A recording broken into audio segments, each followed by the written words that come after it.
Good morning, everybody. We're back. And I'm a little jittery because it's a second show live since I was off for a while. I was ill, and we were off the air for a while. We've got three callers. We've been on for 3 weeks. 3 weeks, okay. It was just Congratulations. Signals from Nancy You're looking Stewart. good. Thank you very much. And I appreciate all the well wishes. And I'm feeling a whole lot better. And it's an exciting time to be back on the air. There's all sorts of crazy stuff going on in the world. Tariffs on automobiles and tariffs on everything else. Car dealers' supply chain starting to fill up. Car manufacturers, very shaky financially. We're at that point in our history, that 100-plus year auto dealer history, where there's going to be a total new picture on the horizon coming shortly. We've got fully autonomous cars.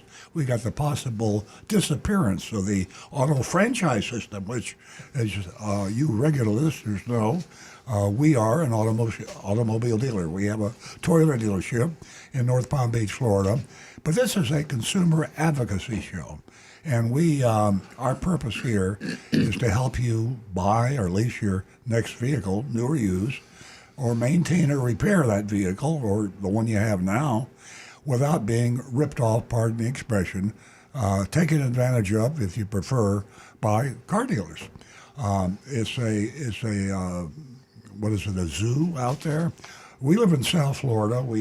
Our business and the radio station here is in South Florida, southeast coast, Miami, Fort Lauderdale, Palm Beach County. We're in the news a lot. It's a big tourist area. And there are a huge number of automobile dealers. I mean, it's a great market. A lot of money down here, a lot of retired people down here. And our car dealers are just fat and happy. And they've been fat and happy for a long time.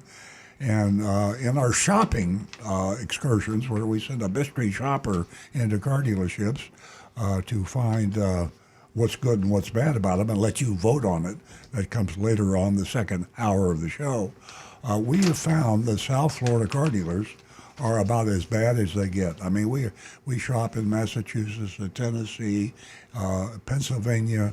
I mean, we've done mystery shops all over, and we get calls from all over too. And there is no worse or more dangerous place to buy a car for you, the listener, the consumer, than South Florida. I mean, if you live near South Florida, you're lucky. Just go somewhere else to buy your car or buy it online. So that's pretty much what we're going to do. I said in the preliminary introduction that Stu Stewart, my son, would be here. He won't be. He's missing this show. He's got some family business to take care of. But he'll be back next Saturday. Thanks all you listeners that stuck with us last week, and I know you'll be back this week after I've been off for a month or so. You were back, and you were back in volume. We had more callers than we had in a long time. But we're still going to give that number out a lot because it's key to what makes this show special. It's your personality, your suggestions, your comments are the heart of our show. And that number, that call-in number, is 877-960-9960. Again, that's 877-960-9960. Please write the number down if you're not going to call us now. We're on for 2 hours.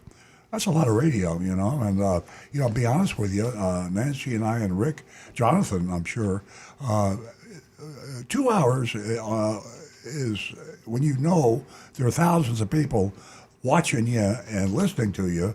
There's a strain on your body and your mind because no one likes to make a fool out of themselves. That's what we come close to it sometimes, but we're natural, we're live, we laugh at ourselves, we laugh at our mistakes. And that's the way to go through life, folks. I mean, as long as you don't make too serious a mistake, don't let that drag you down. So we need as many callers as we can. We learn more from our callers. That's just not a compliment, that's a fact, than we than we probably disseminate over the air to you. Again, that number, as I say, write it down because you'll probably be calling later. We're on from 8 a.m. to 10 a.m. Eastern Standard Time. That's 8 a.m. to 10 a.m. Eastern Standard Time. Number is 877 960 9960. Again, that's 877 960 9960. Now, I'm going to give you another number, and then I'm going to turn the microphone over to Nancy, my co-host here. And that other number is a text number. And the text area code is 772. That's area code 772-497-6530. You ought to write that down, too, because we've got a special offer Nancy's going to tell you about having to do with Consumer Reports. And you're going to need this number. And if you would please write it down now, or text now. You can text if you're not driving. The text number one more time is 772-497-6530. And with that said, I turn the mic over to the co-founder of the show. My wife and partner in life is Nancy Stewart. Oh, good morning, everyone. We are going to have an exciting show this morning. Exciting. I have to tell you that this Consumer Report, the Consumer Report 2025 auto issue, very interesting. And gosh, they have some new car lingo. That's what we have to learn, the new car lingo. So anyway, the good news is this morning we are offering a Consumer Report subscription. How do you like that? That is a great book to read. Earl and I have been subscribing forever. So this morning, if you give us a call, and it could be male, female, doesn't matter, new caller, old caller, we have this gift to offer to you. I would need your contact information sent to Jeremy as usual, or to the text number, which is 772-497-6530. So take advantage of that offer. Not only would you get the subscription, but you would get the 2025 auto issue. And I'll tell you what, it is packed. We just got it in the mail yesterday. Yeah, with all kinds of information. Here it is, March, and we got the April issue. So yeah. Yeah. I think that for our audience, if you were to look into the type of work that Consumer Report is involved in, it would blow you away. It's worth looking into. So anyway, a subscription to Consumer Reports. Also, for the ladies, first two new lady callers, you can win yourself $50 this morning. Give us a call toll free at 877-960-9960. That's 877-960-9960. Here's something interesting from my favorite person, ChatGPT. Well, Earl's my favorite person, but ChatGPT is number 2. Anyway, little funny there. Can you imagine, can we, as representatives of the auto industry, salespeople, can you imagine just being so low on the totem pole, I'll call it, with this Gallup poll? Can things get any worse? I tell you, it's just, it's amazing. We're way down there with the congressmen, terrorists. No, I'm just kidding. Direct mail, these people that bank call. robbers. Yeah. So at any rate, the places that salespeople they're near the bottom, as I mentioned, are alongside lobbyists, members of Congress, TV reporters.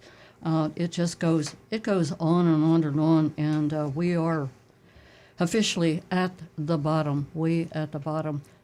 With all of that said, we need you, and you need us, and we just love hearing from you.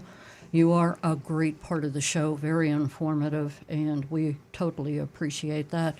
So 877-960-9960, And also we have from Big Dog Ranch a cute little Pomeranian, and she's a female, 32 pounds.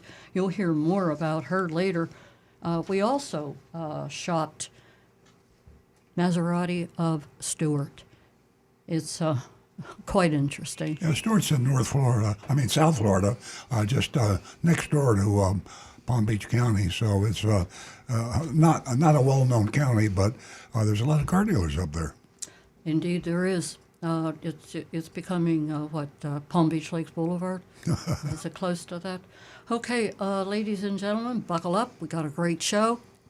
Take advantage of the toll-free number 877-960-9960, and also, as you know, you can text us at 772-497-6530.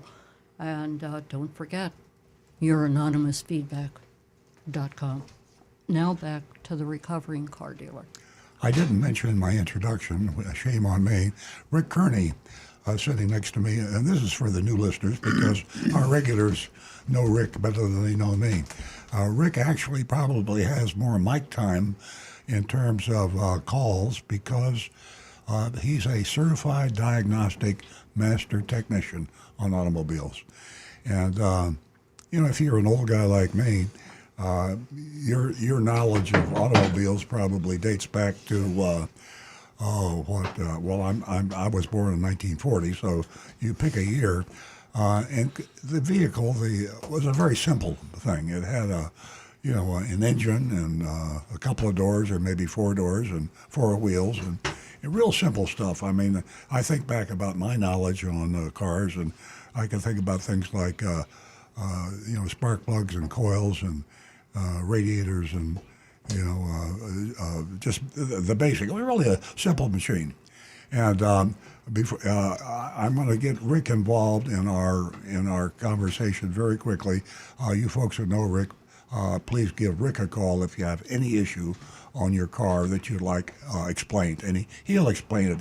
He can have that answer 99% of the time, and the other 1%. We're very fast now on Google and ChatGPT. So you have a problem with a car you don't want to be taken advantage of by the service department at your car dealer or an independent service department. Call Rick at 877-960-9960. Now, Nancy just high-signed me. We've got 5 callers holding, and you callers do take priority. So thank you. Back to the phones, folks. We're going to go with Barry, who's holding. Barry's calling us from Tampa. We've heard from him before. We really appreciate his call. Hi, Barry. Good morning, everybody. good morning. This morning, my question is about Carfax reports, and particularly erroneous ones. Mm-hmm. I'm trying to sell my car, and while contacting potential buyers, I've learned that its Carfax report is stating in big red letters, potential odometer rollback. And so understandably, this is scaring people off, even though it isn't true. Mm-hmm. And I think I can prove it. I've opened a case with Carfax and submitted documentation, but that hasn't gone anywhere so far. So can you advise me on what I might do to address this issue? And if I do sell a car and the Carfax isn't fixed, could I be in legal trouble over it? Well, that's an excellent question, and a very, very good question. Carfax has been with us for a long time, and at one point earlier, it was one of the few reliable sources of information on used cars. It's still valuable and it's still reliable, but I sense a little bit of compromising on their part. Profit is a very, very tempting way to lean a little bit out of the straight and narrow. And Carfax reports can't be manipulated. And the dealers also, which makes, this is the reason I'm nuts about Consumer Reports, because they are impeccable. I mean, they are there as for the consumer, period. But Carfax now relies heavily on dealers for revenue. And we use Carfax in our dealership, and we advertise with Carfax in our dealership. Other dealers do the same. So it makes me question sometimes I hate to say integrity, but maybe the comprehensive coverage of these cars. I would always verify anything on Carfax that that you're a little suspicious about. If they say the car has not been involved in an accident, if they say the car has no recognizable mechanical issues, I still go to Old Reliable. And Rick Kearney, sitting next to me, will second this, I'm sure. Take it to an independent mechanic, not the mechanic technician that's at the dealership that you're considering, but go to someone that's ASE certified, a certified technician in whatever you might be suspicious of, or better yet, someone that's certified in all categories, air conditioning, transmissions, and the whole 9 yards.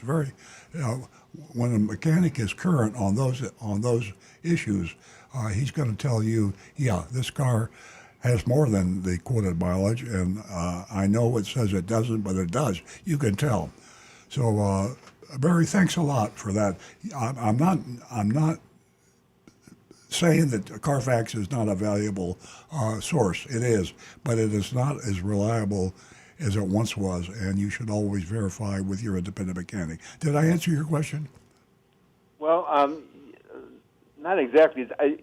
In an odometer rollback accusation, is there any way you can like query the car's black box or anything like that to verify that your mileage is true and it hasn't been rolled back? The black box would be a tough way to go, but a mechanic can look at a car, and if it says it's got 75,000 miles on it and it's got 200,000 miles, a good technician will know that.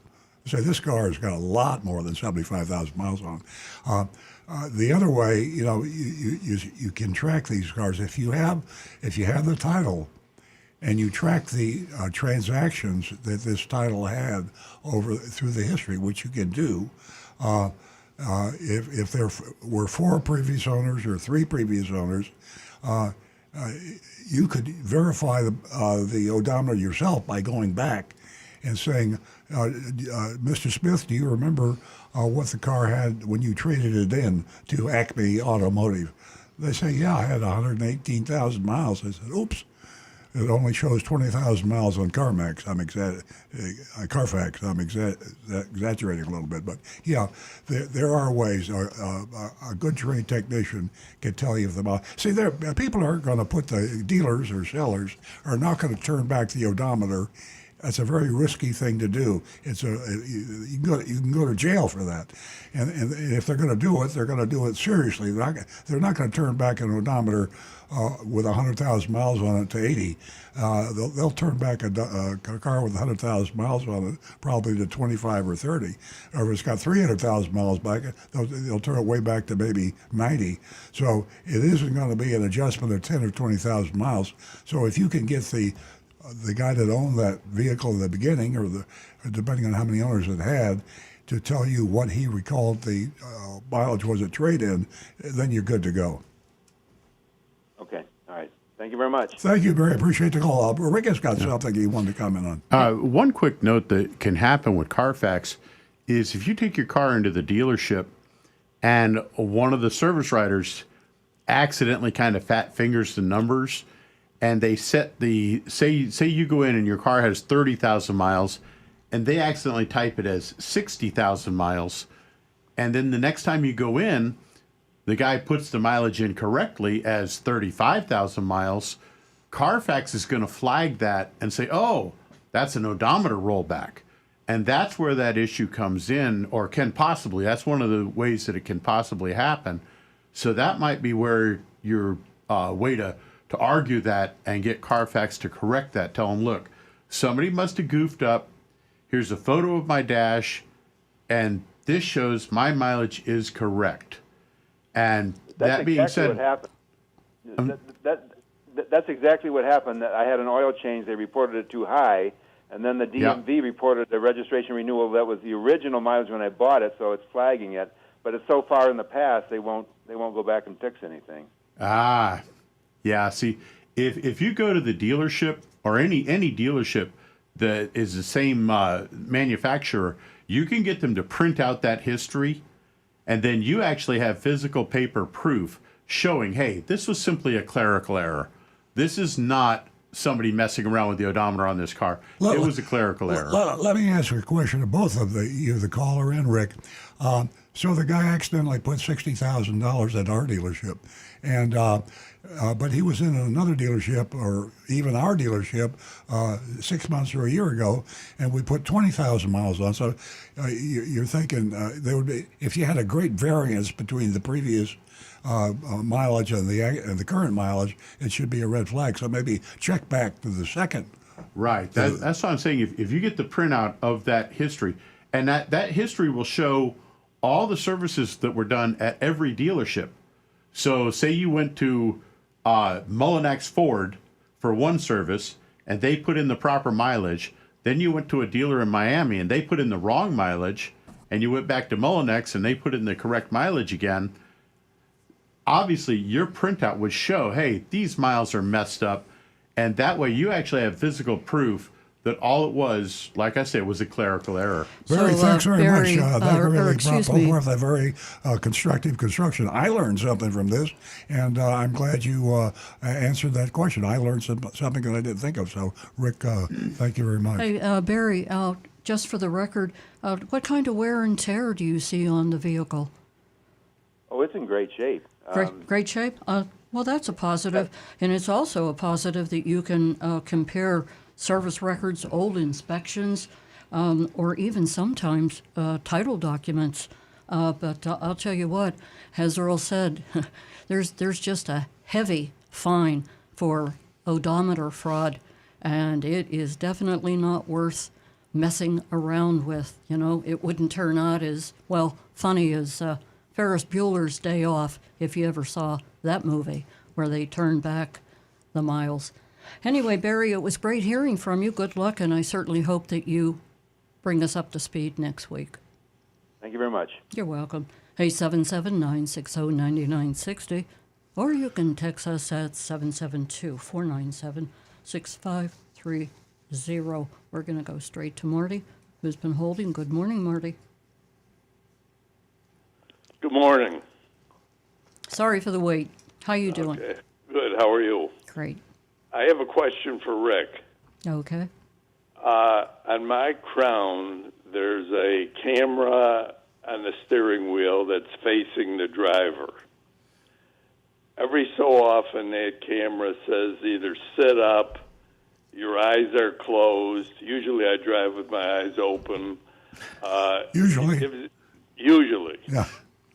And sometime at night, it'll start ringing and say that your eyes are closed. So I figure, well, maybe at night it doesn't see as well itself.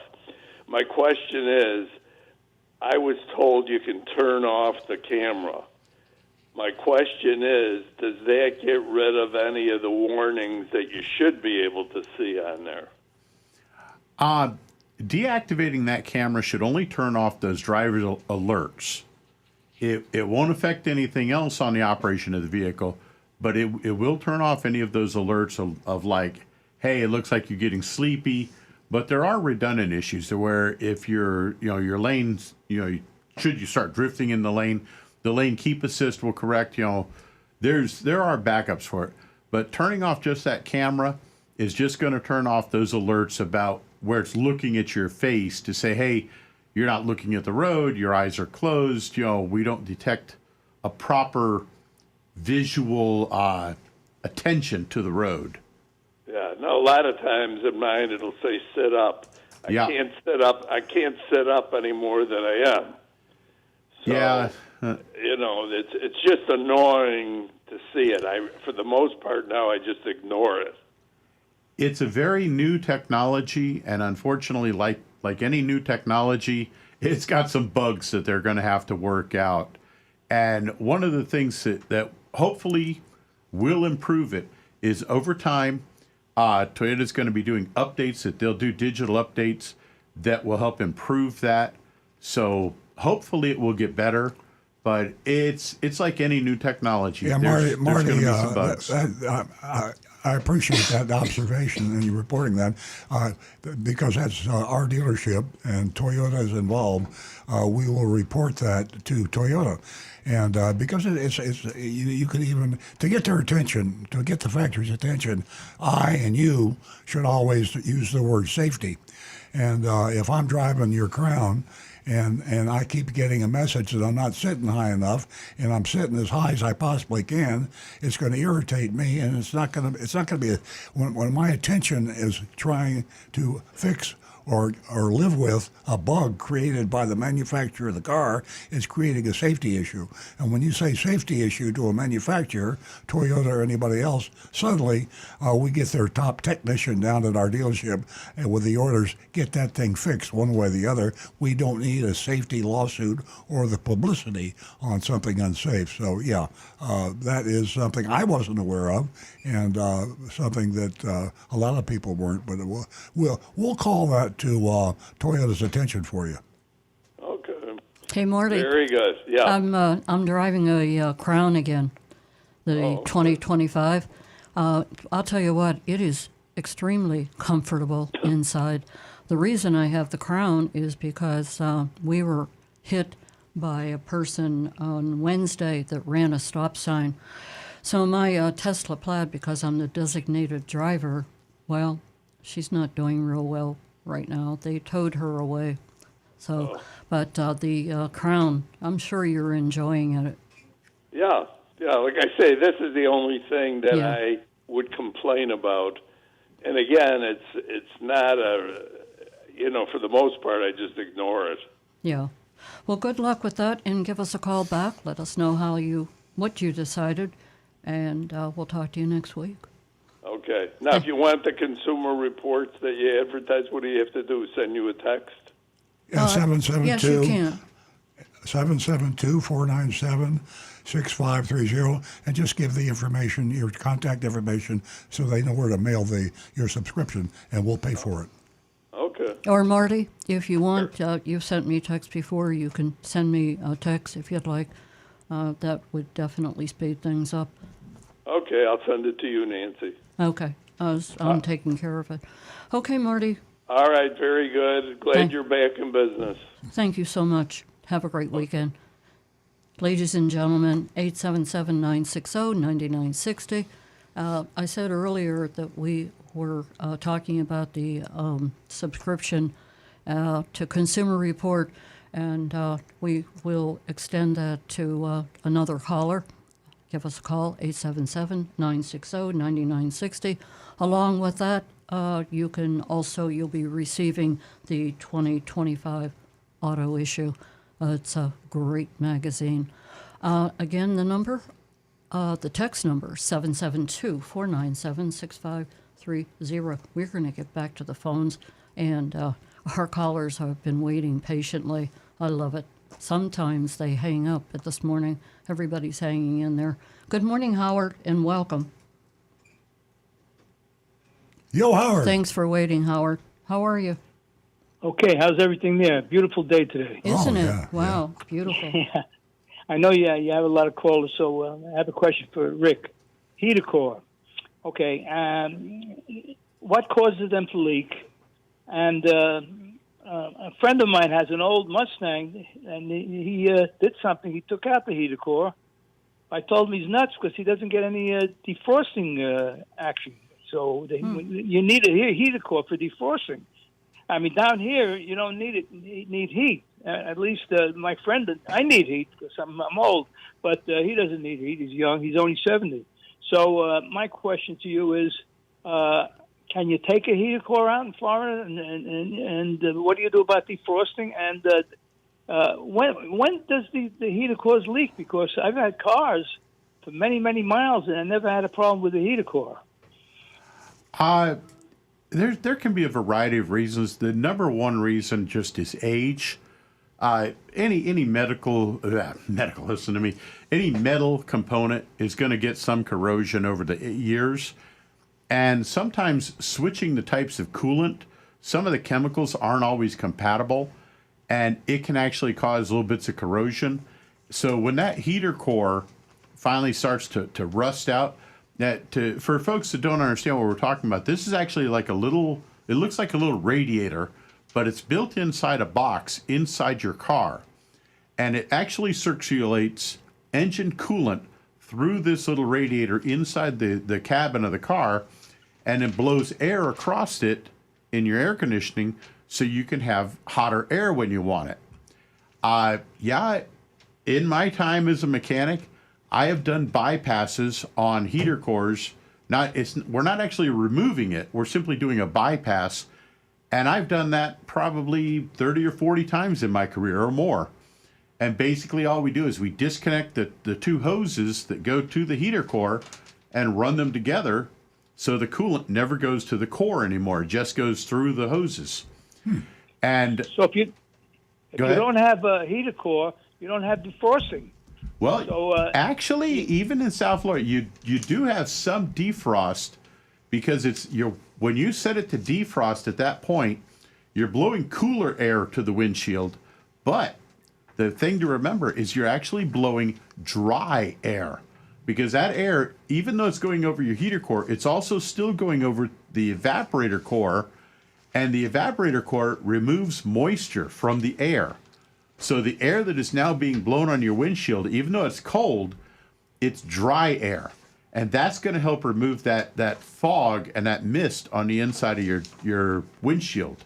So yeah, the hot air works a lot faster, but the cold, dry air will still work to help dry that windshield and help clear it up. It'll just take a little bit longer. And the reason for that we would do a bypass like that is because on an older car that really, the value isn't really there in the car, replacing a heater core can be $2,000 or more. It's a very labor-intensive job. So a lot of folks opt for this cheap little Band-Aid rather than spend a big bill, and they just kind of have to live with the consequences. Okay, so if you live in Florida, you could do it, but if you travel up north, not a good idea because you need heat. Right. So, Makes it a little more difficult going north. A lot more difficult, let me tell you that. Okay, thanks for the information. My pleasure. Thanks, Howard. Bye. Have a great weekend. Let's go straight to Joe. Joe's calling us from San Antonio, Texas. Good morning, Joe. Good morning. It's great to discover your program, and I'm going to listen to the callers. I have something for the gang, dear. I would like to hear your opinions on it. I'm looking for an SUV plug-in hybrid, and I'm finding out it's sort of like looking for a needle in the haystack. And I wanted to know your opinion on two things. One, a manufacturer buyback car, which I found at some dealers, and two, buying a used SUV that's a PHEV from a rental car company. What's your opinions on that? You know, first, before anyone answers, we were talking, I'm not sure when you tuned in, this is Nancy Stewart, but I was talking about the Consumer Reports and the April edition, and we only just received it, Earl and I, yesterday, and it has the safest used cars. There's so much information in here. I recommend you either hit the library, go out and purchase it, or whatever, because this will point you in the right direction. Rick, would you like to answer that question for Joe? I'll go for a shot at it. To give a couple definitions here, the manufacturer buyback car is generally a car that it had a problem. They went back to the dealership multiple times, and the technicians at that dealership were unable to solve that problem. No way of knowing, how much outside help they would have gotten from the manufacturer, but eventually it hit a point where, to keep the customer happy, they bought the car back from the customer, and the car generally is then taken to a technical center. Like for Toyota, it would wind up going to Jacksonville, to the training center that we have up there, and the engineers then get involved, and they want to find out, why did that car have a problem? What is it? If they can solve that problem and make sure that that car is 100% functional and is safe and ready to go back on the road, then they will send it back to a dealership and sell it as a used car, manufacturer buyback, and you can save quite a pretty penny by getting that. I've got Consumer Report open here, and as you say, you're looking for a used vehicle, but typically a new vehicle is pretty close in terms of quality to a relatively recent year used vehicle. But SUVs, you're looking at SUVs, is that right, Joe? Yes, sir. That's correct. All right, the compact SUV number one rated is a Subaru Forester, number one Okay. compact. The midsize is also a Subaru, and that's a Subaru Outlook. The number one midsize is a Toyota Highlander, and luxury SUV number one is the UX 300H, the Lexus UX 300H. So I'll tell you what, you give the your contact information to the at the number we texted to 772-497-6530. 772-497-6530, and we're going to subscribe to Consumer Reports for you, pay for it ourselves, and you will get that annual auto issue that ranks all of the SUVs, and you can link that their history with the used too. But if a Lexus NX 450H is number one this year, it probably was pretty damn good last year for the year older model. So I would steer Earl, you I in that direction. have a question for you before we continue with Joe. As far as prices are concerned, right now, there was a customer who had called me and said that she found out that it was the price of a new car and a used car are running pretty close. So she didn't see any, savings. So she went ahead and got the new car. Is that That's kind of an anomaly. I think she made a mistake or she got lucky, but there should be quite a difference between the used vehicle, even 1 year. Do you think so? 1 year depreciation on a typical new car is in the thousands of dollars. So if she bought a used car for the same price or close to it, I think she overpaid. exactly? Go ahead, Joe. You had another question? Yeah. Oh, excuse me, Joe. Let me. If you have a pen, would you jot my number down so you can send me your contact information for the subscription to Consumer Report? Do you wish to receive? We don't want to I'll just push send this it to on your you. text number on your screen. I just sent you my contact information. Okay. And Would in you a do text me a message while I was favor on and hold, jot yes. down my number so I can get it directly to my office? He sees it on the screen, honey. Sure. 561-386-6498. The last four again? 386-6498. Great, thank you. And what we're looking at, again, I'll reiterate, that is the Consumer Reports 2025 auto issue. And like I said, this has so much information in it. It's just incredible. I was really excited when we received this because it'll take you right through the year and more. Okay. Thanks, Joe. Sure. Regarding the manufacturer buyback, from your dealer perspective, let's just say 2-3 years down the road, I want to trade the car in. Would you treat a manufacturer buyback car differently from just a regular used car of the same make and model? If I had it carefully inspected, I mean, manufacturers buy back cars for lemon laws and a lot of other reasons.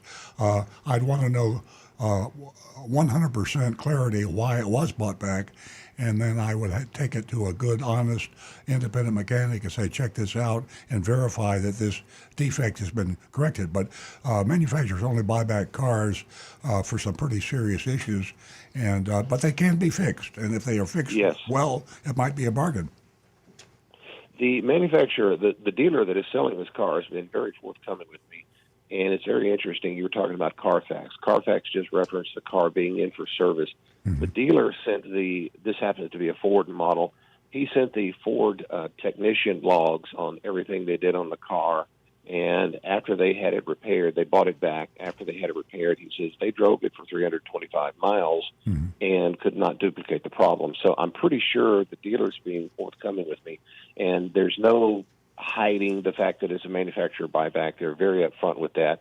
But this is like dealing with something political. You know, people are on way extremes on this. Some are saying don't touch it, and others are saying, look, I've sold thousands of these, and people keep coming back and buying them again.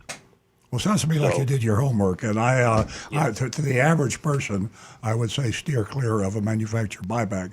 But because you've had so much transparency and honesty from that dealer, and because you've had that double checked by you, I'd say go ahead. Okay. Second question is, what do you feel? How do you feel about buying from a rental car company that is selling cars out of their rental car fleet? I think it's a good idea. I think rental car companies used to be what we were afraid of, and buying a rental car was considered a terrible idea going back 30 years or so. But but today the spotlight is on the Enterprise is one of the biggest ones, and they sell cars all over. Typically, they're more honest and transparent than the average car dealer. So and typically the prices are competitive too. But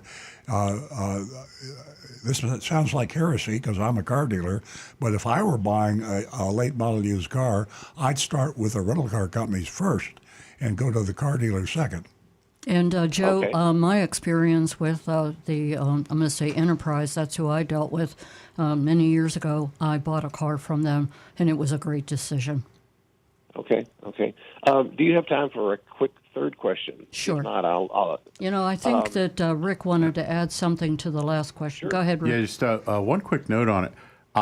For any vehicle that you're looking at buying a used car, always have it inspected by a third-party mechanic. But Donovan Lewis, one of our very frequent commenters on the YouTube channel, man is an incredible encyclopedia and a genius. His opinion, do not buy that car, caller. He says, in his opinion, buyback cars, not a good idea. But I'm just passing the word along, just complete transparency. Oh, we agree to disagree. Yeah, that's typical of the opinion I'm running into. Some people say don't touch it with a 10-foot pole. Yeah. And others, you kind of get the deer caught in the headlight look. They don't know what to think about it. They're not even experienced with it. So what's your other question? The third question is, and this is probably the viper's snake pit in the car business. What's your thought on extended car warranties, and do you have any particular favorite brands that you've had good experiences with? That's one of our most asked questions, and I recommend if you're going to buy an extended contract warranty, buy one by the manufacturer. If you're buying a Honda, you want to get the Honda factory. Yeah.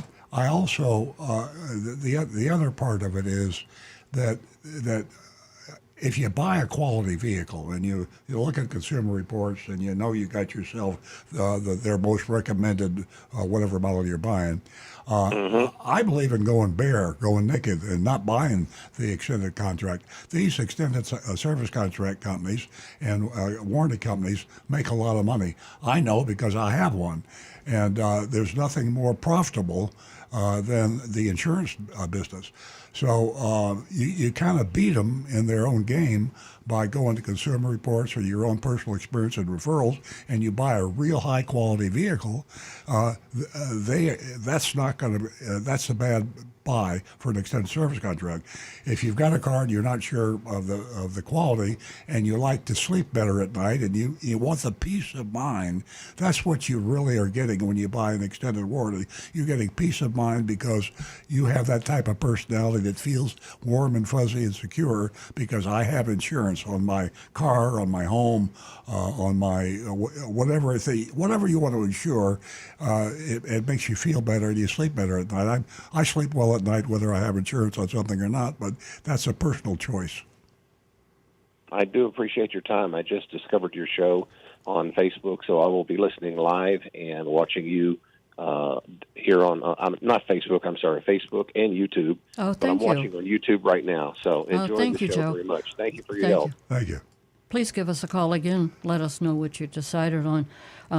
Whether you should buy an extended service contract for your vehicle depends on several factors, and I think we all hit on that earlier. But to reiterate, the car's reliability, your financial situation, and what the contract actually covers.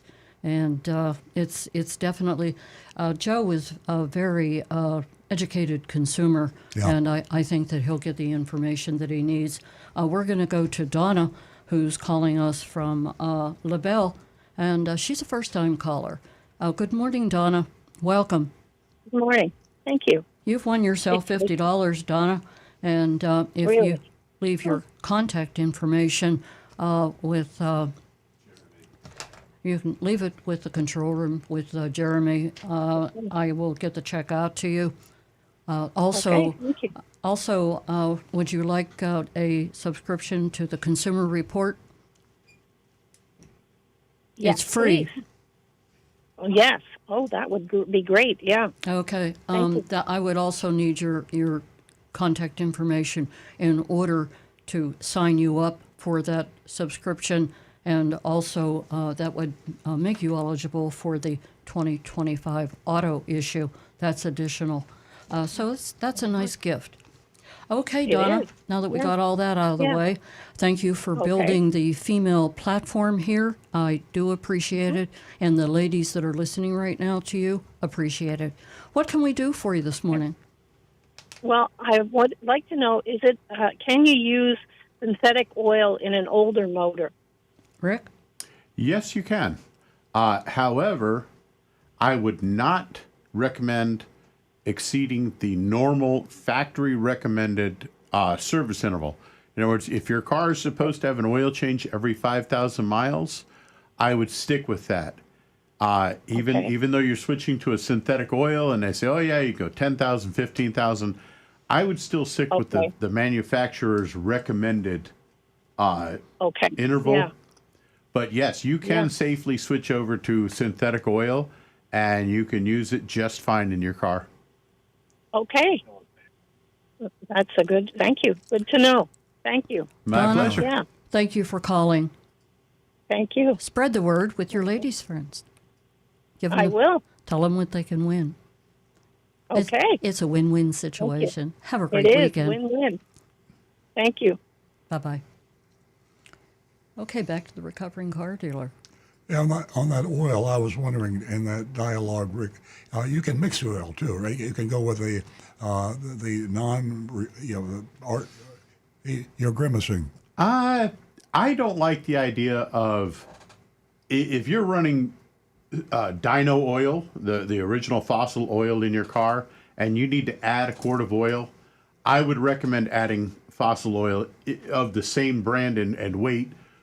However, if you're in an emergency situation, you're driving down the road, that oil light flickers on a little bit, and you check and the oil's low, add whatever oil you can put in there as long as it's an automotive motor oil. Okay. No. I would rather see a car with the oil full, mixing brands, even mixing weights and mixing types, because at least you have some oil there. But I would recommend having it changed and using a single brand and weight of oil and type of oil rather than mixing them in the engine. Okay, thank you. We got some more callers, Nancy? We do. We have John from West Palm Beach. Welcome, John. Welcome back, John.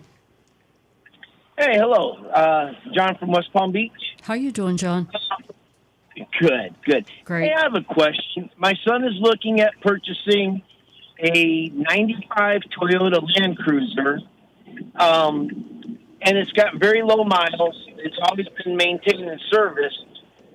Is there anything that he should be aware of to look at before making the purchase? Is there anything specific to that 95 Toyota Land Cruiser that would be a red flag in purchasing used? The 95 Land Cruiser is one of those that there really weren't a lot of them on the road because the price of them back then was really astronomical compared to like the 4Runner. But the mid 90s Toyotas were just those were the years that the quality levels were just phenomenal. They were incredible. If you've got one with under 100,000 miles, that's a gold mine. Now, you're not going to have all the bells and whistles, the toys, a lot of the safety features that the new cars have. What you're going to have is basically a rock-solid, reliable vehicle, and that's going to just last for years yet.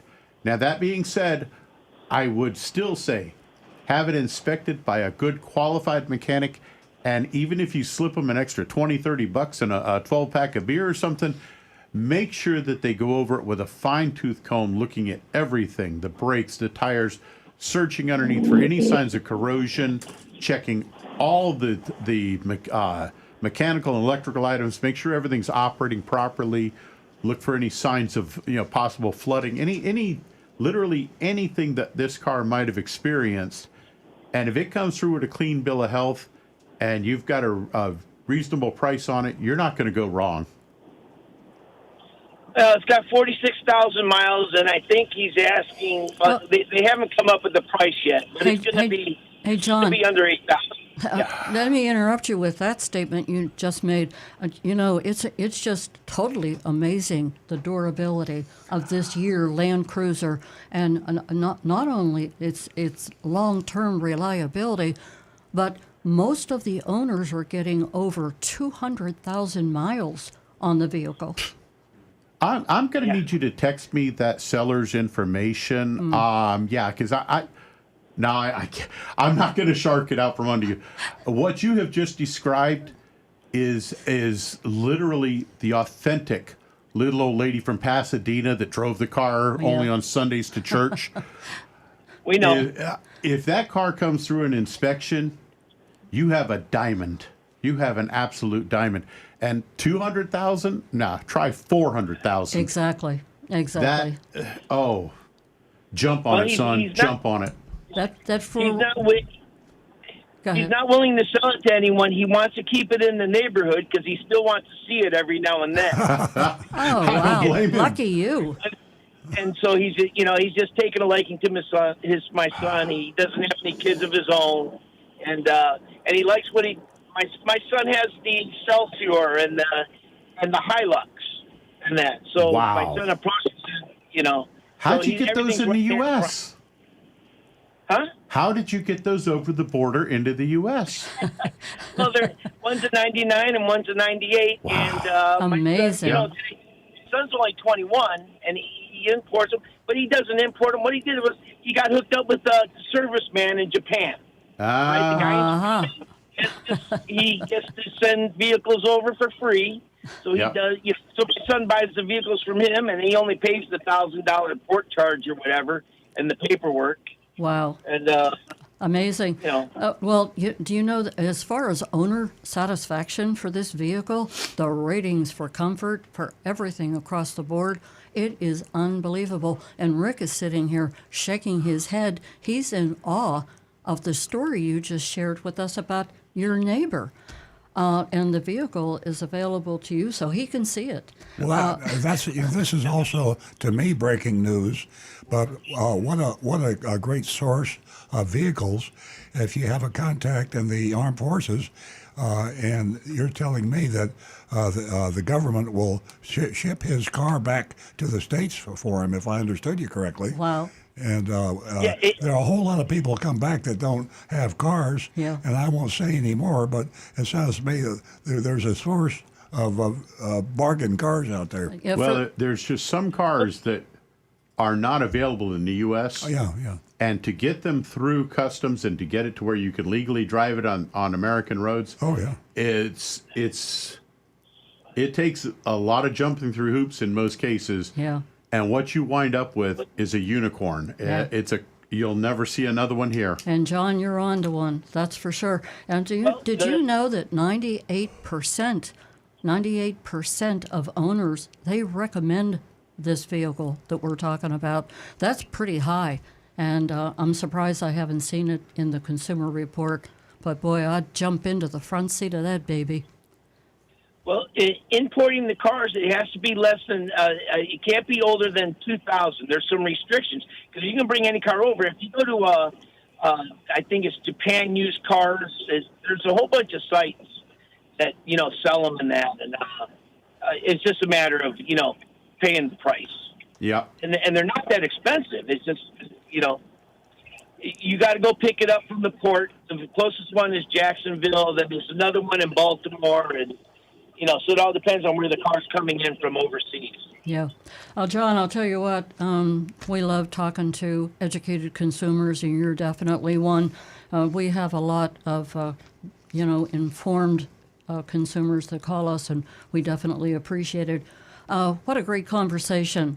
Pretty exciting, 1995 Toyota Land Cruiser. What do you think? Well, after talking to us, are you going to go ahead and sign the papers? If he doesn't, if my son doesn't jump on it, I think I will. And I'll run it, and I'll let the guy know that we're going to run it by your shop. Hey, how much would an inspection cost from you guys?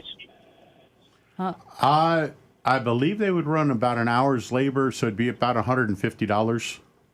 Rick, is this a part of the vehicle we're talking about? Is that part of the 80s series? No, 95 Land Cruiser would be, I think they did the redesign on that in 95, the update, but it's an old car, but 30 years old, but that's a beautiful car. Yeah, ChatGPT was giving me the 80 series along with the Land Cruiser. Mm-hmm. Anyway, John, do you have any other questions? Well, no, the only thing that I noticed different about the car is it's got those rear bench or the back bench seats that fold up laterally. I don't know how to word that. They fold to the They fold side. to the sides. Yeah. Yep. That's it. All right, great. Thank you very much. Thanks so much, John. Thank you. Give us a call again. Isn't it amazing about owner satisfaction on that vehicle? 98%. I mean, if you're reading, Consumer Report from week to week or day to day, that's hard to come by. The operative word that Rick used was unicorn, which it definitely is.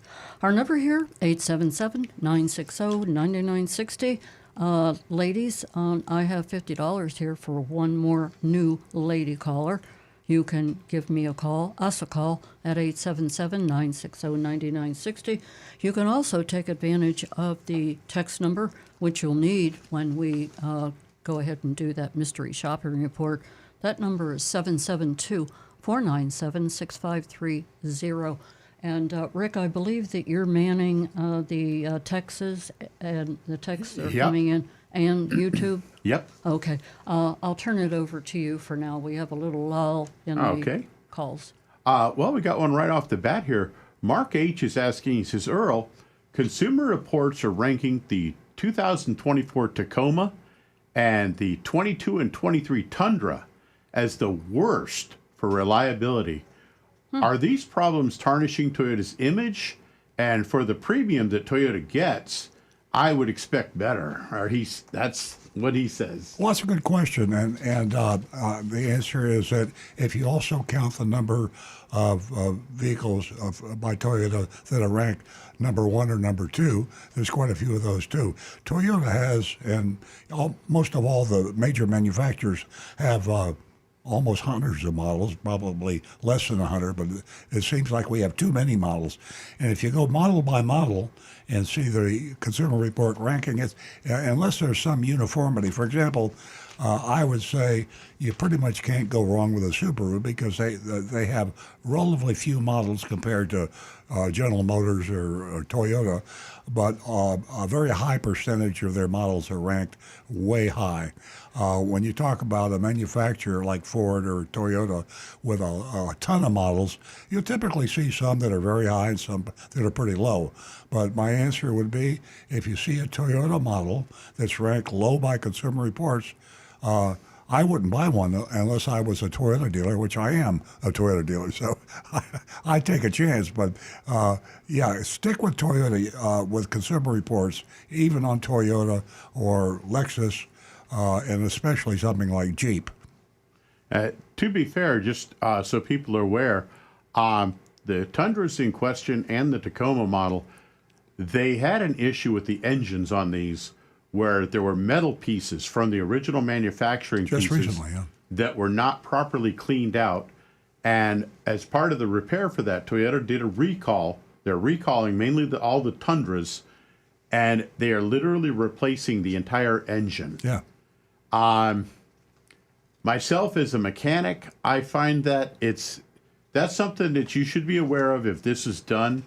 And if it was, really look this truck over if you're looking at one used, simply for the idea that anytime you have a really, really big job performed on a vehicle like that, sometimes mistakes can be made. So it's very important that you have that vehicle inspected, you give it a thorough test drive, and really check it out when something like that has been done. But What if the engine replacement, I'm sure, has a good warranty on it if the dealer replaces it does. So, It I mean, does. yeah. But it's just the idea that, when a mechanic is doing all that work, and, a lot of them, they learned how to replace an engine by doing this campaign. So it's just something to be aware of, and be aware that, yes, Toyota's stepping up and fixing these things, but there might be other issues crop up eventually from these. So just something to be aware of. And that's going to be the number one reason why Consumer Reports is rating these so low. Okay, Rick, well, I have a question for you. Sure. I have a young lady that texts me about the Toyota Highlander and the Toyota Highlander hybrid. And she said that she'd like to have your opinion as to which one you would purchase. I would be totally happy with a hybrid. I think the fuel economy savings and Why wouldn't you be more happy with a hybrid? Excuse me, she's in a pinch for money also. that's going to be a factor on it. But one of the number one reasons why I would prefer the hybrid over a regular straight gasoline powered car is that even though you're using that gasoline engine, the computer controls how that engine runs and whether it runs and how hard it's being driven. So the engine itself is actually going to last a lot longer because you can't beat on it. You won't have some young kid out there flooring it and making that engine over rev or anything. Yeah. I would say in general, if you have an option on any car, a Toyota or any make or any Toyota, and the two are available, the combustion engine and the hybrid engine, I would always go with a hybrid. The differential in price is relatively modest compared to the way it used to be. Now, if you go back 10 years, when the hybrids were first something new, I recommended people don't buy the Highlander hybrid because I think it was $1,500 or $2,000 more, and the differential in gas mileage savings wasn't that great. Right. But now the hybrids are pretty close in price to the combustion engine, and the hybrids is far superior. When you say modest, what would you say she would be looking at? A few $100. A few $100? Yeah, not a few thousand. Yeah. That is amazing. That is something to consider. The Toyota Highlander hybrid. And I hope you're still listening. We're going to pick up Lisa's call, but Rick has something he was going to mention. I was looking at your body language. What, Rick? No, we were going to, I was going on to Anne Marie's text message. Okay. So we'll hold we off have a on caller, Anne go Marie. for it. Yep. We're going to go back to the phones, and we'll talk to Lisa, who's calling us from West Palm Beach, and she is a first-time caller. Good morning, Lisa. Good morning. How are you? Welcome. You won yourself $50 this morning, and Yes. if you give Jeremy your contact information, I can Jeremy? get that check out to you. Oh, okay, Jeremy. I have my son's name is Jeremy. Pardon me? I said I have a son named. You said Jeremy? Yes. So what can we do for you? Today I'm just calling. I listened to your radio that I heard about the Highlander. I do have a Highlander, and then what you were saying about a hybrid. I mean, maybe that'll be my next car. So anyway, Nice. so that was very informative as far as that goes. But I love my Highlander. It's a very nice car. Oh, great. Yeah, one of the best cars Toyota makes. Have you been driving Yeah. it for a while? Oh, I've been driving. This is actually it's a 2013 Oh, great. car, Highlander. Yeah, Yeah. and I love it. It's just very comfortable, and I'm a small. I'm 4'11", so The seating is perfect. I could have a good view of my street, in front of me. So I really like that car a lot. So, Oh, that's great. I'm so happy to hear from you. And Janet, who inquired about both vehicles, hybrid or just the Toyota Highlander, that's great Right. information for her. Yeah. So you said that you were driving just the Toyota Highlander, but you were thinking when you do go to purchase another vehicle, car. it would be a hybrid? Definitely, and then the save gas. How much gas does it actually save you? I'll tell you I what. mean, it's, knowledge. I'm going to refer. I'm going to refer you before I refer you to knowledge. Rick. I'm going to refer Yeah. you to the Consumer Report. I can't tell you enough about Consumer Report. Everybody here will agree. And before you sound like an educated consumer. That Consumer Report is definitely worth picking up, especially the 2025 edition. And that's the auto edition, and it has everything in it that you're speaking of right now. Right. Well, that's perfect. Then. And Rick, what did you have to say?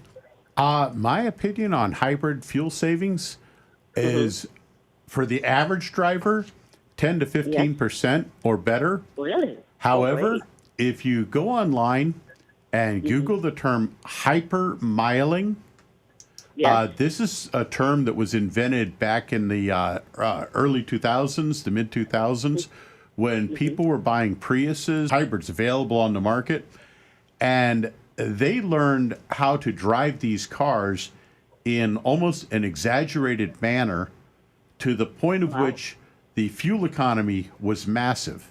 As a matter of fact, my own personal best on a Toyota Prius, I drove one home for a customer overnight. They didn't think they were getting good fuel economy. And their best fuel economy was 40 miles per gallon on their car. When I brought it back, I showed them on the computer screen on the car that I had gotten 71 miles per gallon out of that car. Oh, wow. Oh, my gosh. By using these hypermiling tricks. You're being modest, Rick. You haven't told her about going from here, North Palm Beach, to Washington, D.C. Hey, before you do, on Rick, one what is tank that of again? gas in the Prius. It's hypermiling. Miling, okay. Hypermiling. And that's M-I, right? Okay. Yep. So go ahead. Yeah. What Earl's referring to is we actually had a Prius that was modified. It had a plug-in hybrid battery added to the normal factory system. And yes, we actually we were able to drive this car from Lake Park or West Palm Beach, Florida. We sealed North the fuel Palm Beach, tank and drove the car 1,100 miles on one tank of fuel, averaging about 110 miles per gallon, actually a little over that. And that's good. Drove it up to Washington, D.C. on one tank of fuel. Mm-hmm. Oh, that's great. Isn't it? And so, as far as the hybrid, do you plug into the, some sort of a device to charge it? How does that? That's the plug-in hybrid, and a plug-in hybrid actually plugs into the outlet at your house, just a 110 outlet. Right. And what that does is you plug it in at night, and with the newest ones where there's so many computer controls, you can tell it when to charge your car. So you can have it charge just for like 4 or 5 hours in the middle of the night when electricity costs are the lowest. And when you get in the car the next morning, that hybrid battery is totally fully charged. So you get to drive for the first 15 to 20 miles or more without using the gasoline engine at all. So say if you live close to your work, you might not use gasoline for weeks on end. Oh, okay. So when you're driving long distance, like you're talking about, going to Washington and et cetera, would you? I mean, how do you have to use gas, right? How do you get charged? I mean, do you? Well, yeah, you use the normal. You're using the normal gasoline to drive the hybrid system, but again, you're still getting those increased highway miles, the higher fuel economy by driving a hybrid car. Right, Because a hybrid car is the basic way to look at it, it's an electric car that carries its own generator with it. So now with the generator, you're talking about the generator. I mean, how long does it usually last? Well, the gasoline engine is your generator. So as long as you put gas in it, you're just going to keep right on driving. Oh, okay. Yeah, I know with some other like Tesla and such, the battery goes. You have to replace after so many miles and etc. So, but anyway. Yeah, but that's like a 250,000 miles now. You Yeah. know, Okay. Yeah. Lisa, this Highlander that we're talking about, it's really impressive as far as fuel Sounds very economy is impressive. concerned. Yes. And yes. for the couple of Earl and I were just talking before you called. Right. He said that it would be like a couple of $100 to Yeah. choose, They- the Highlander hybrid opposed to the Toyota Highlander. But there's so many reasons why. It's just a great Yes. decision, and it's. I think that they said it was. It achieves about 35 miles per gallon combined, which Yes. is excellent. For this is a 3-row SUV we're talking about, Oh, and yes. it's really amazing. It is For the Yeah, sounds like a capacity very nice inside car. of it, you're gonna save money on gas. It's a win-win. It does sound like a win-win, so that'll probably be my next car. Okay. You All right. Thank you so much for the information. you give us a call, Lisa. Thank you. All right. Okay, thanks. Bye. Okay, I think we're going to go back to Rick, and we'll talk with, he'll talk the text, is it? Yep, Okay. we'll go right Anne to Marie's text. this Anne morning. Marie. Good morning, Anne Marie. And she says, why are I'm going to paraphrase this one a little because it's kind of a long one here, but Okay. why are automotive companies so creative in naming their paint colors like wind chill pearl and so bad at naming vehicle models like the BZ4X? Yeah, it's woof. Get down here. She says, one of the classic cases is the old Humble Oil Company Enco brand, which Enco in Japanese means a stalled car. Not a good idea. Like the Chevy Nova. When they tried to sell the Chevy Nova in Mexico, Nova in Spanish is doesn't go. And yeah, she says she's wondering basically, why are we naming cars with such odd names? And I kind of agree with that, which now her suggestion here is to name the Toyota electric vehicle as the Watts On.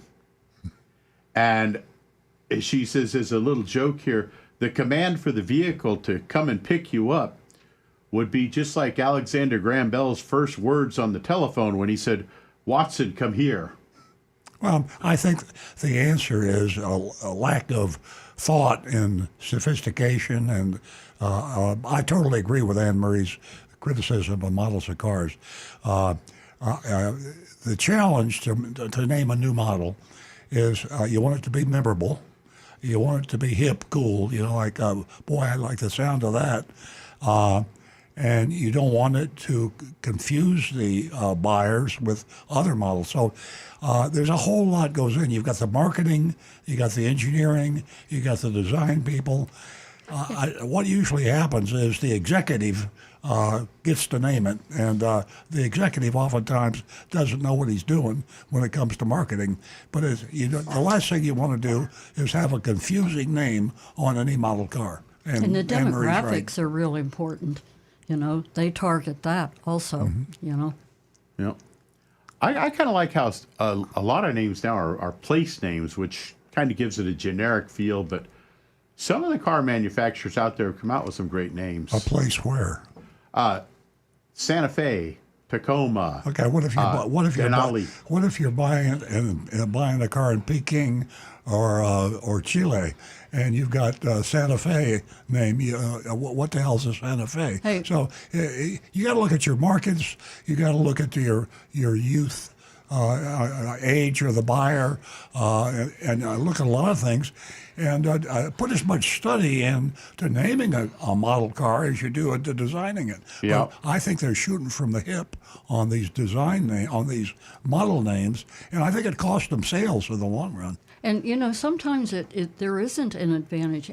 Did you know in Japan what the car's name is in Japan? I believe it's the Honda Fit. And then in other regions of Europe, they've got the Honda Jazz I mean, it gets kind of, and I think that we did a short show last year, it may have been, on how these, I'm not sure what their titles are, that sit in this little room and decide upon what color, what make, and the demographics and whose attention we can Yeah. get. Well, as a matter of fact, interesting little note here. Negan One, who's a very popular on our Earl Stewart Toyota YouTube channel, he recently went and tried to buy a new Ford F-150 pickup. Now, of course, he likes a very particular model, the Raptor. Great name. I mean, you got to give him credit with using the name Raptor. Well, it might be a great name to you, but What is it, Rick? Yeah, Raptor. Raptor? The Raptor, which, it came from Velociraptor. Of course, interesting little story here. He was telling me the sticker price on that truck was $112,000, and the market adjustment markup was $30,000. No. He fought with him a little bit, and he walked out in disgust. He said it was ridiculous.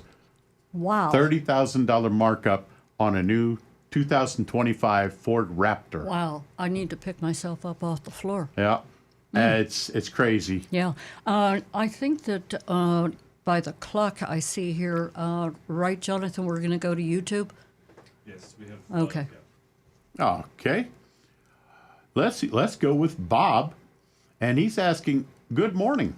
With the likelihood that tariffs will go into effect, wouldn't it be better to postpone a new car purchase until things settle down? Well, as far as the tariffs are concerned, Earl and I were talking this morning about the pause that China and Canada are part of right now, and it's just it's just part of a pause right now, and I believe they're going to instate these tariffs. March? Yeah, middle of March. Everybody's waiting for them to be enacted. Most people expect them to be enacted. And the thing I would say is, first of all, there'll be between the time they do the tariffs, there'll still be an inventory of cars without the tariffs to buy. If I was on the line between buying used or new, I would probably look more toward used than new because of the possibility of the tariffs. I would not let it affect my decision very much. I would try to be sure to buy the right make car at the right price by learning what you learn at the Earl-owned cars. And what's going to happen in Washington is going to happen or not happen, and you can't let it ruin your life. It's going to ruin the life of a couple of countries maybe, but it won't be the United States. It might be Mexico or it might be Canada. But it's if you pay too much attention to the headlines, you're going to be taken advantage of a car dealer. The car dealer is the one you got to be careful of, not tariffs. And if they come, they come. If they don't come, they won't. Exactly. And, suspending them, reinstating them, it really doesn't matter. The but you and I dealers, talked this morning, and we said that at the end of the day, as long as you do your homework, that is more important right now with the way things are. The car dealer will tell you, listen, if the tariffs are going to be 25% on this car if you wait. And that's nonsense. You ignore them. So buy this car that I have now in the showroom, and because next week the tariffs are going to affect, and they're going up by 25%. That's all nonsense. It's too unknowable for you to put into your equation of what car you buy. Yeah. And you know what? I've been saying to everyone right now, I'm not letting the news control me. You just got to keep your head above water and know what what you can afford, and there's just a whole lot of stuff to consider. Okay. Next one we have here is from Bob in Maryland, and he says, is it okay to have your transmission fluid changed at a quick change oil business? My opinion, I would not have a Jiffy Lube type place change the transmission fluid. I know they're using these machines that are relatively foolproof. They're pretty accurate. However, my experience, modern transmissions, the fluid level in that vehicle has to be exact. Now you're talking 12 to 14 quarts of oil or more in that transmission, and it has to be exact within about a pint or less. If it does not have that proper fluid level, it can cause problems with that transmission. And having that job done by a guy whose mechanical experience is about 3 weeks worth of time. He's paid minimum wage, in other words. Yeah, they're working down in that pit. And most of these guys, about 3 months ago, they were asking, do you want fries with that? I mean, I don't want to get down on them too much, but they don't really receive a lot of training. And transmissions nowadays are extremely complicated. The greater majority of them, the manufacturers, do not even have a maintenance interval for replacing that transmission What fluid. happens if they put too much oil in a transmission? If you get too much in there, it creates a condition known as foaming, where the fluid actually builds up, gets into the moving parts. Like beer. And it stirs it up exactly like foam on a beer. So they should blow the head off the transmission wire. Exactly. Yeah. But unfortunately, when it blows the head off, what it does is the parts inside come outside. And that's bad news, folks. If they put too little in, what happens? Too little means that the clutches don't get the kind of fluid pressure that they should have, and things start to slip. And when things slip, they burn. Gotcha. And now you have, again, those pieces inside want to come outside. There goes your engine. So, yeah, it's talking the transmission, which in some cases the transmission can be as expensive as the engine or more. Exactly. So, folks, if the manufacturer does not recommend a maintenance interval, stick with that.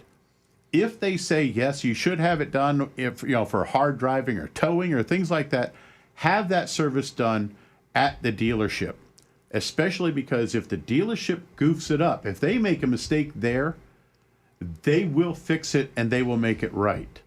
That Jiffy Lube place, they're going to fight with you because they're not going to replace it. They're going to try to get you to go somewhere cheap where they're going to have to pay, but they're going to want to pay as little as possible.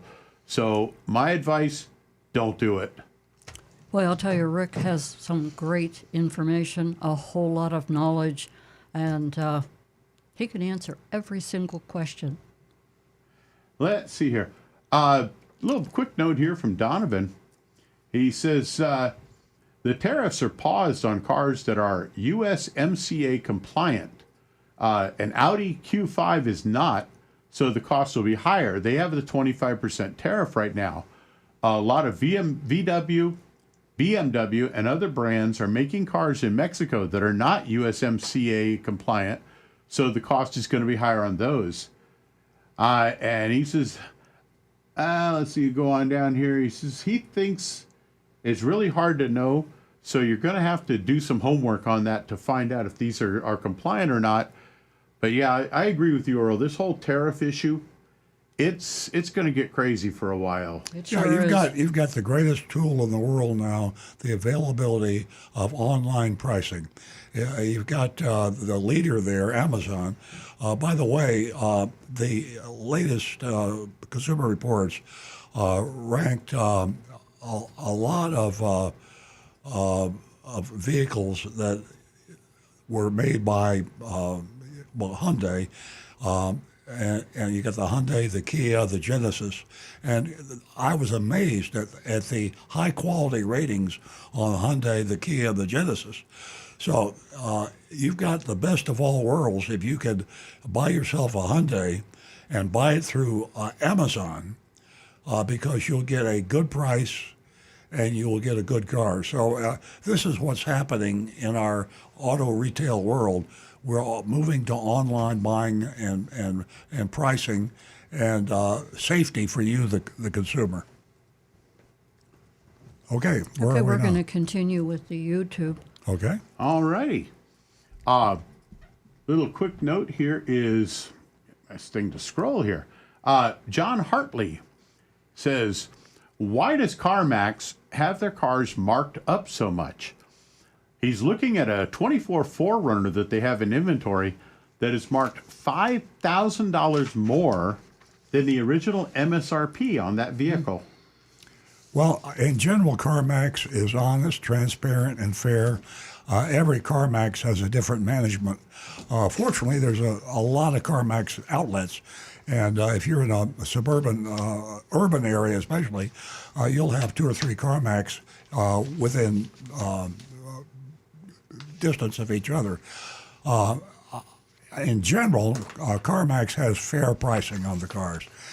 There's probably some anomalies where you could do much better at the dealer, but on average, if I were not doing what I do today and I were not a car dealer and I'm not on the radio, the first place I would go would be CarMax to buy a used car. They have a better selection. They're relatively transparent and honest. I say relatively. They have dealer fees, but they're not crazy. They're totally honest, and their pricing. If the car's too high priced today, go back in a week, they'll drop the price. And remember that when you buy a car from CarMax, they're going to be looking in their computer, and if you're looking for a particular year, make, and model, they might have one in that inventory or none. But in the computer, within maybe a half-hour drive, they might have a half a dozen. So start with CarMax, but pay attention to the prices like you can. And if you can beat the deal at a different used car outlet, do that. But just be more careful. You will not be lied to at a CarMax. You will not be taken advantage of at a CarMax. Well, great information. Okay, we are going to move to the Big Dog Ranch segment of the show, and we have Major, and Major is a Pomeranian female, and she's 32 pounds. She is very sweet. She's been at Big Dog Ranch for a while, and you know, of course, that Big Dog Ranch is the largest cage-free, no-kill dog rescue in the United States. So this little baby here, Major, the weather is so fantastic. It's a great day to take a drive out to Big Dog Ranch. Not only will you see Major, but there's so many other dogs. But before you go out, fill out the application for adoption. That'll save you a whole lot of time. You can go online to Big Dog Ranch. And also, they recently, I think it was last week, that they got all those Yorkies in from Missouri, and they have them all ready for adoption now. So you can take advantage of that. We're going to take a look at the video on Major, so sit back and enjoy. Hi, this is Major, and he is just an adorable little teddy bear. He is 2 years old, and he is a wonderful little guy. Look how chilled he is. He has a little bit of a hip problem, but it's coming along quite nicely. And he's just looking for somebody to snuggle with because he's such a cute little guy. That's wonderful. Okay, that is Major, and you can go to Big Dog Ranch website and take advantage of taking a look at all the dogs, the facility. Take a look at Puppyland.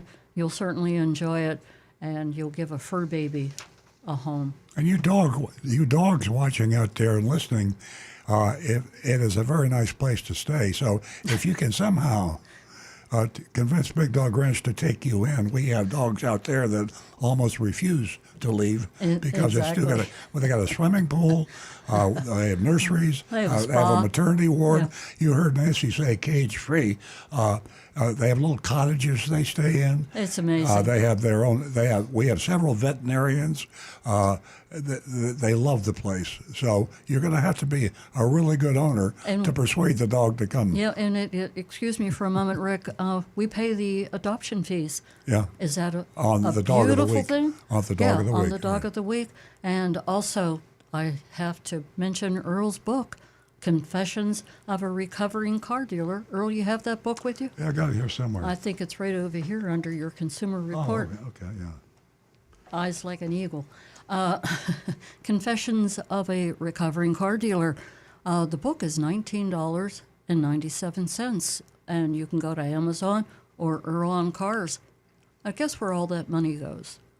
Yeah, it Big Dog goes Ranch. right to Big Dog Ranch. All proceeds go to Big Dog Ranch. So take advantage of that book.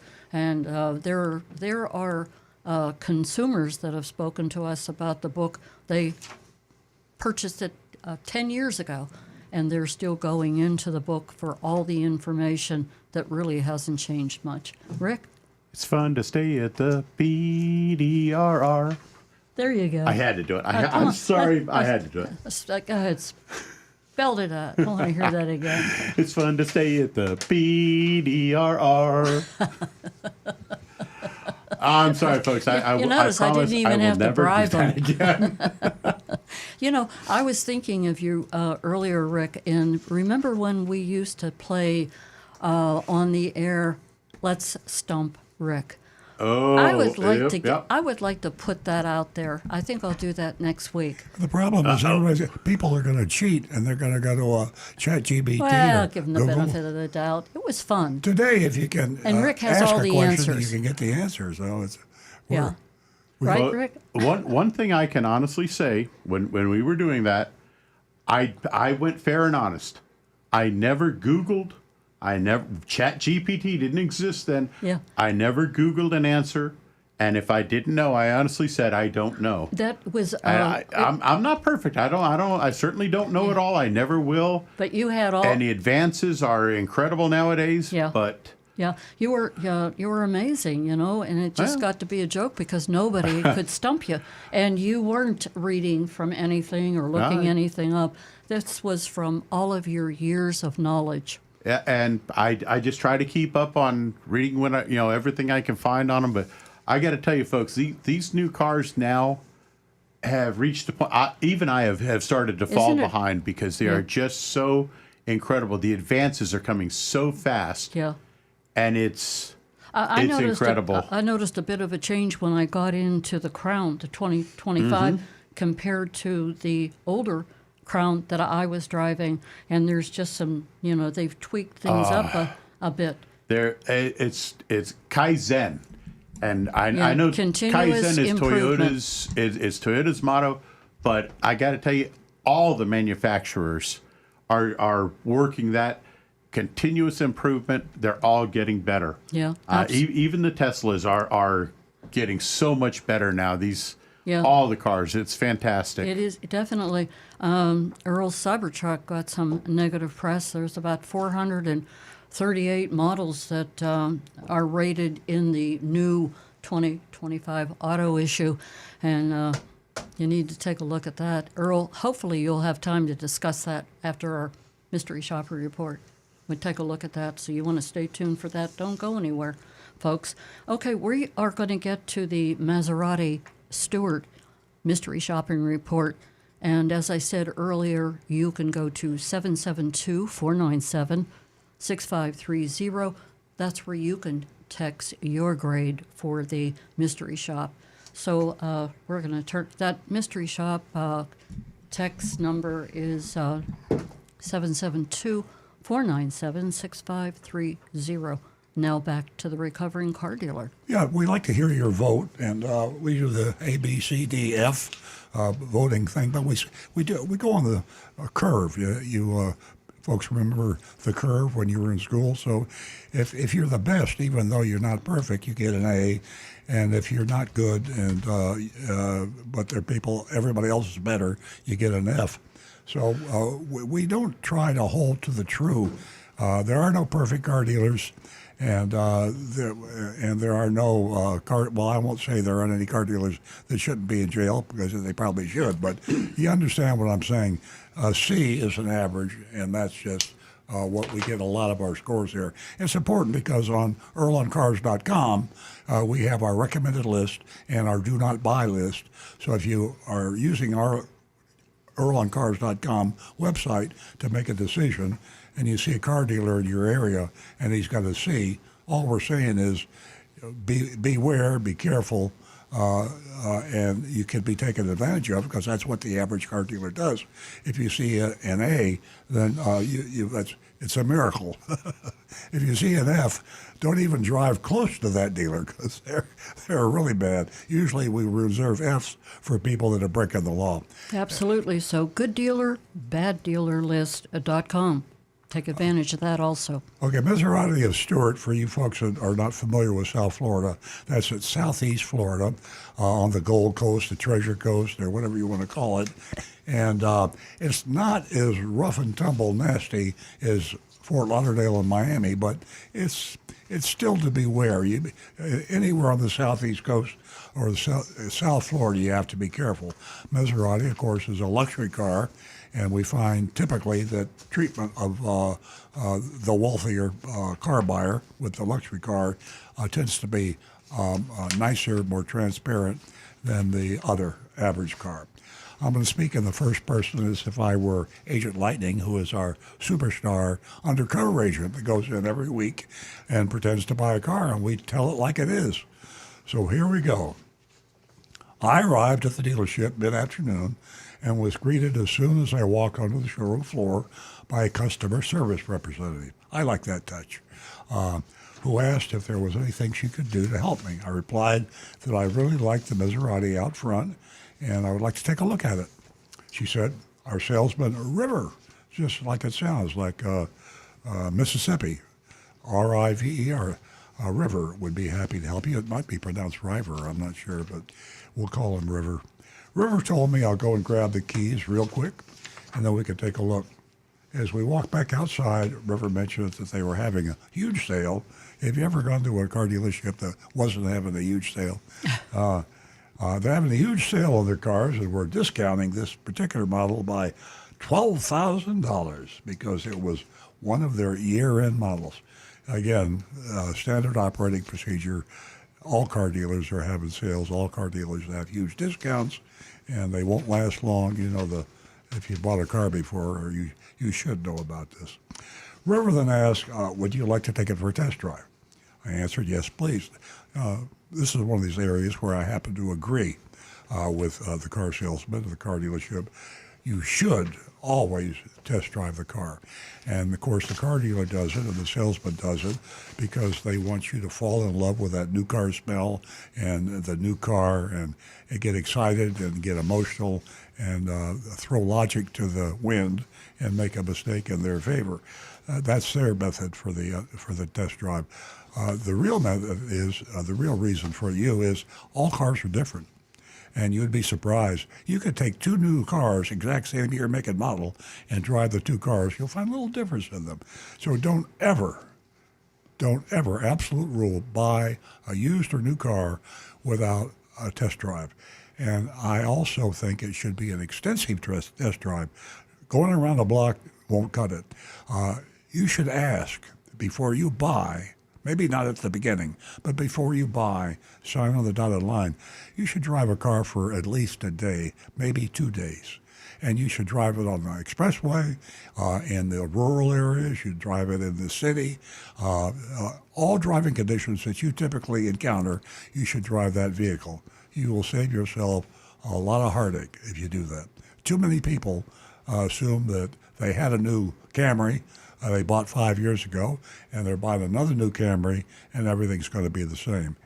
Ain't so. I mean, visibility, a lot of things that can change from year to year. It's amazing. I'm going to interrupt you for a second, but the number of people that have gotten back to me who didn't take your advice and found that the vehicle, the comfort zone for the seats, they were stuck. They bought the vehicle, and they have back problems. Exactly. And they got to keep the car.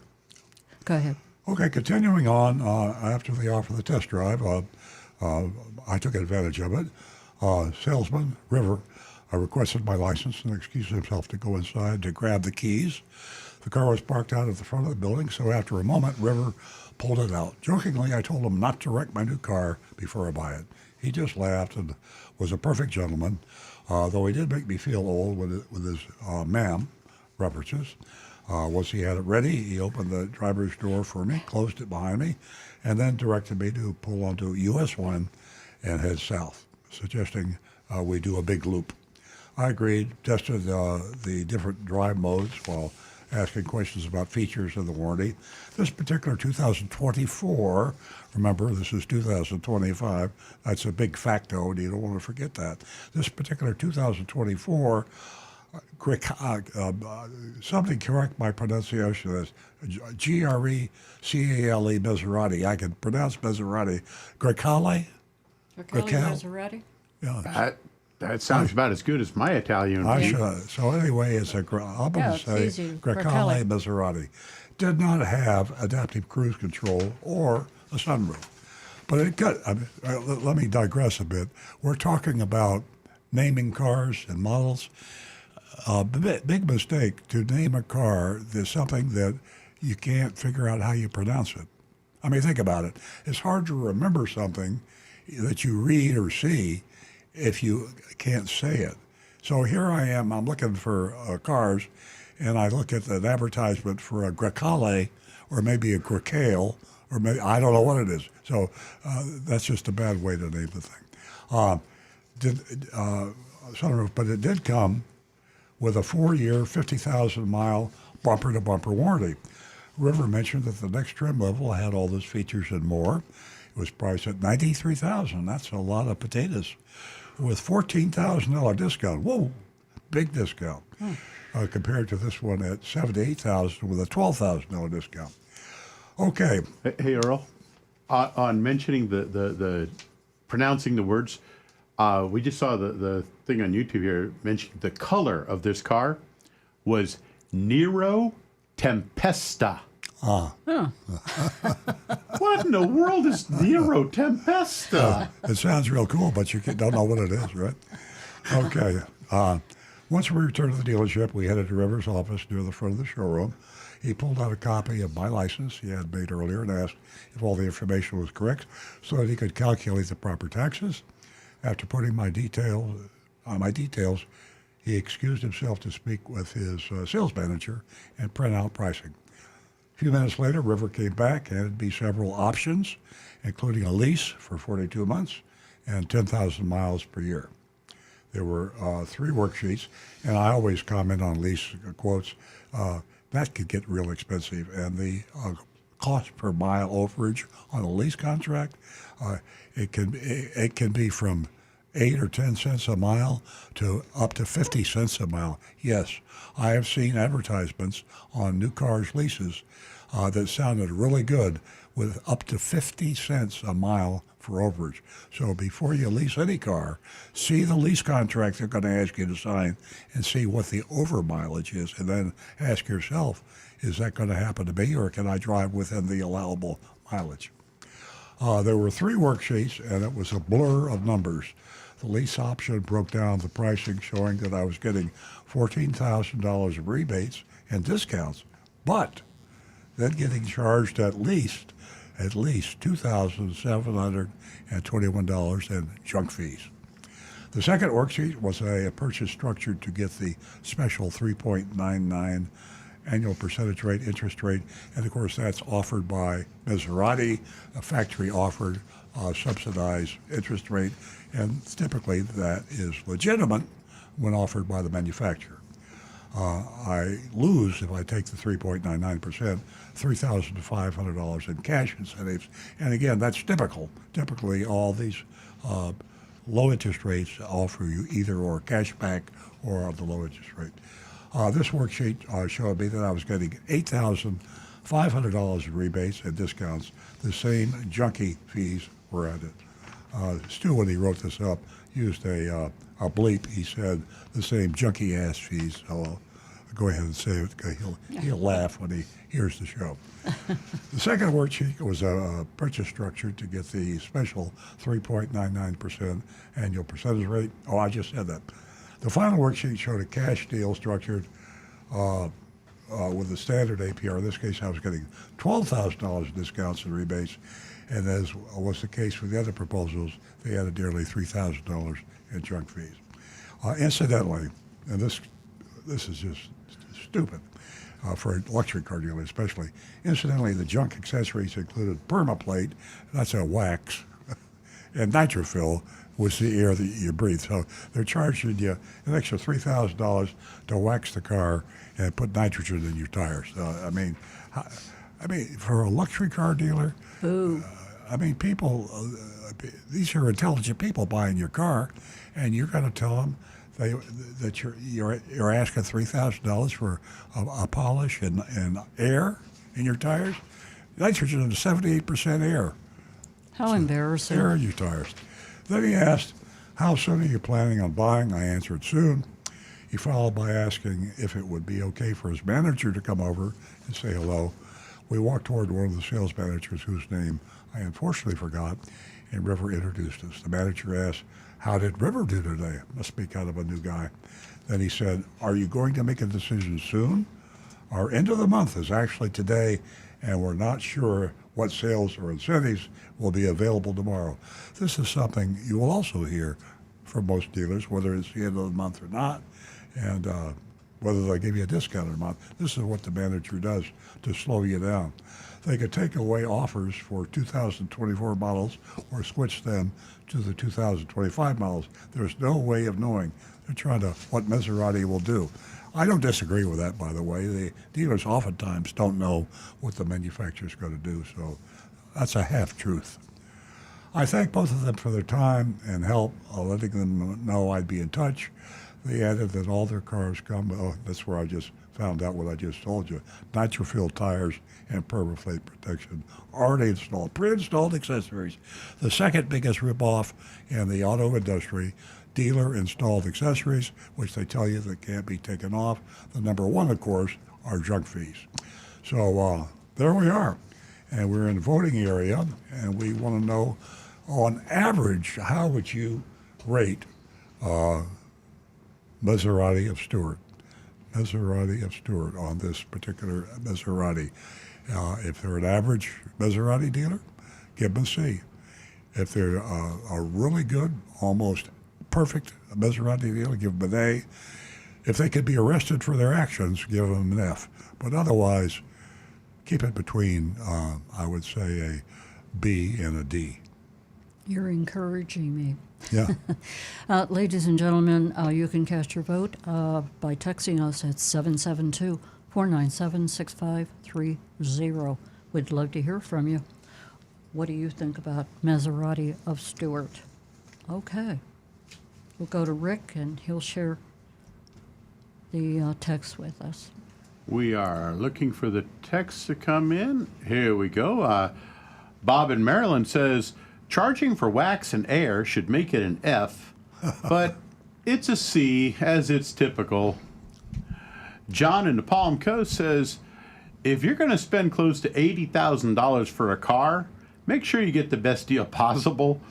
All those junk fees listed don't constitute such a deal.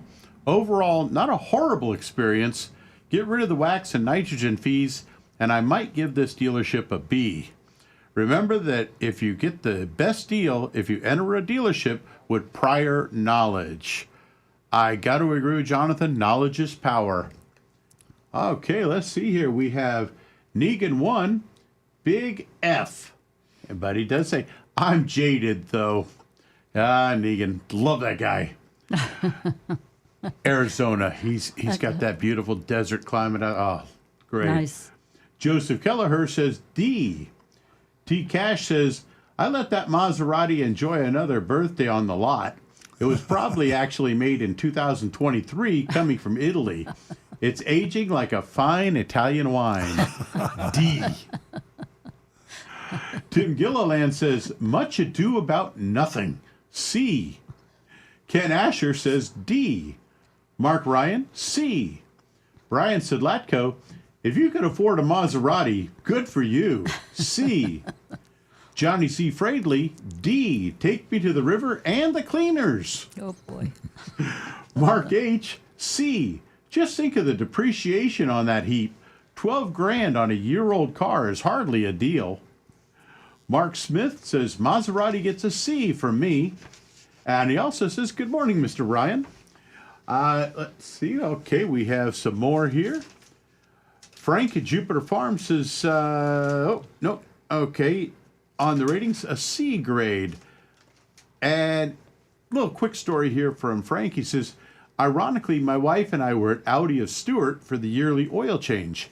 The Audi dealership was under restoration with no sitting available, so they sent us to the Maserati dealership next door for the waiting area. Sadly, the elevator was not working. Many long stairs up to the waiting room.